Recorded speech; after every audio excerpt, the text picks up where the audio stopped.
কুরআনের মতো কুরআন আনার জন্য মানুষ ও জিন এক যুগে চেষ্টা করে, তবু তারা এর মতো আনতে পারবে না। আল্লাহ কয়, তুই কত বড় ম্যাথমেটিশিয়ান, তুই আমার বলবি?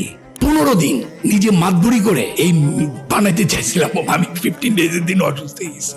এইটা মানুষের পক্ষে করা সম্ভব না। সূর্যর কক্ষপথ আছে কিনা সেটা মাত্র ডিসকভার হয়েছে হাবল টেলিস্কোপ আবিষ্কার হওয়ার পর। তাহলে 1400 বছর আগে কিভাবে কুরআনে বলে আল্লাহ সৃষ্টি করেছেন রাত্রি ও দিন ও সূর্য ও চন্দ্রকে, প্রত্যেকে নিজ নিজ কক্ষপথে বিচরণ করে।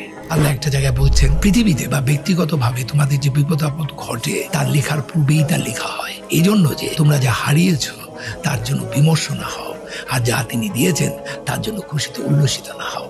আল্লাহ ভালোবাসেন না উদ্ধত অহংকারীকে। মানে পৃথিবীর এমন কোন বই আছে যে বই এমন ভাবে করা হয়েছে নাম্বারগুলো অক্ষরগুলো এদিক ওদিক করার কোনো সম্ভাবনা নাই।